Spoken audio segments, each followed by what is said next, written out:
Hello students, today we are covering lesson 9.4 on volumes of prisms, so follow along in your textbook on page 378 please.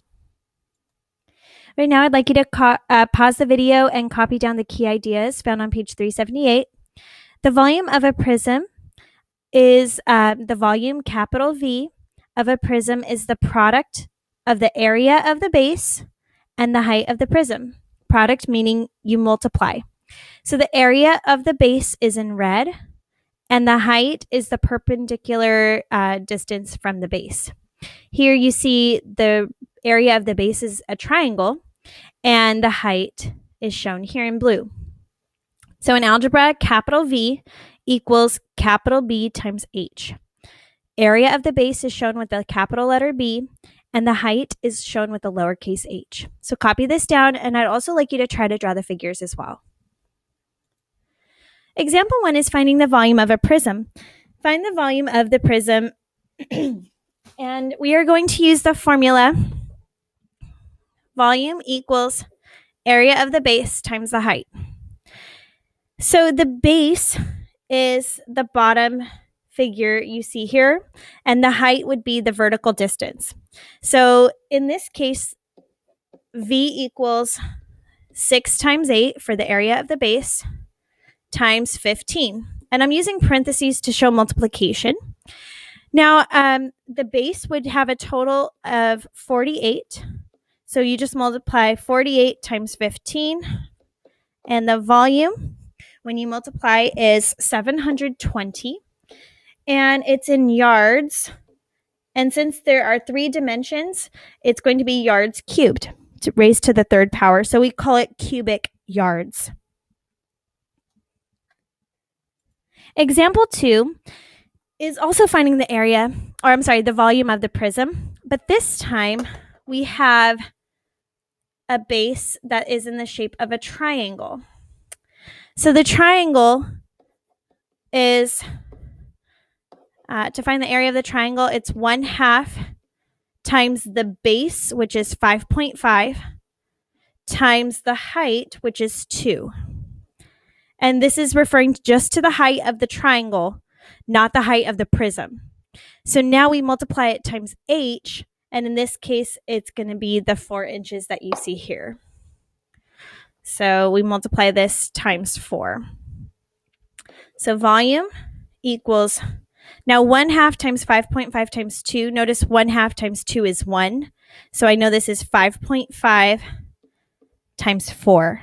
So when you multiply that out, you get the volume equals 22 cubic inches.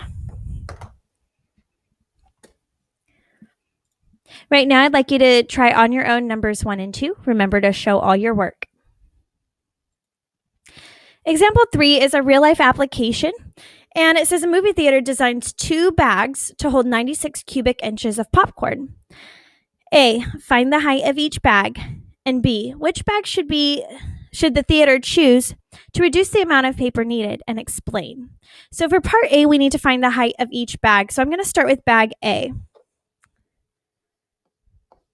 The height is not known, but I know volume equals area of the base times the height. And here I can find the area of the base. It's 3 inches by 4 inches. So if you could just imagine the rectangle on the bottom of this bag, and we know the volume in the information they give us in the beginning. The volume is 96 cubic inches. 96 equals 3 times 4 is 12 times h. So we need to solve for h. All you would do is divide by 12 to isolate the variable, and you get 8 equals the height for bag A. So 8 is the height, and it's in inches, so we want to include the inches. 8 inches. Now for bag B, let's do this one.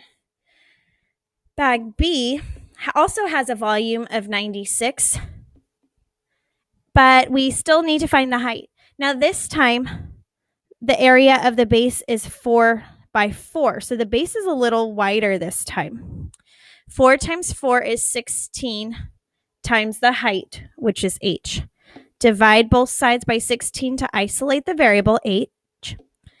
And when you divide, you find 6 equals h. So the height of this bag is 6 inches. Now for part B, to determine how much paper we need to find the surface area. And the surface area is not going to include the top because that part is left open. So remember, it's area. We can take each of the shapes now that we know the height. So I'm going to start with bag A. To find the surface area, I'm going to take the area of the base, which is 3 times 4, plus, now I'm going to find the area of the 4 sides. Now the left side here is the same as the right side here.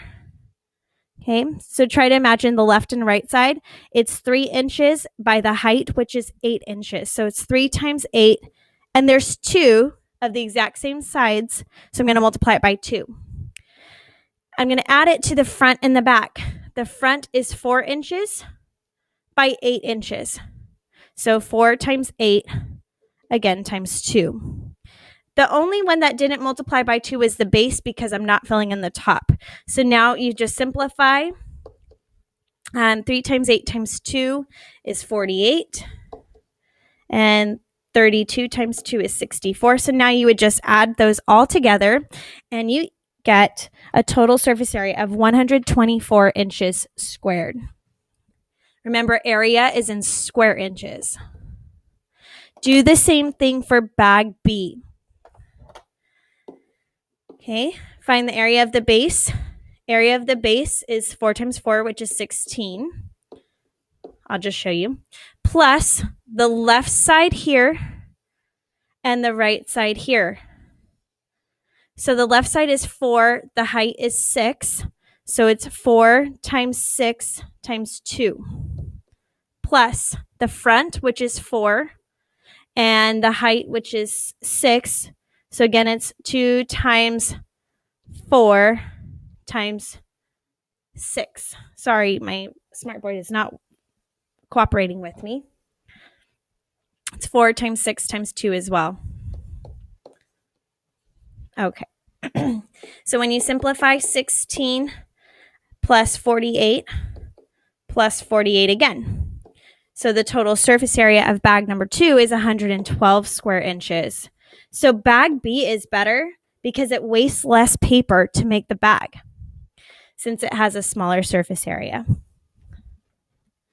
Right now, I'd like you to try number 3 on your own. You're designing a new bag, which is bag C. Should the theater choose your bag, here's your hint. Compare the surface area of bag C to the surface area of bags A and B.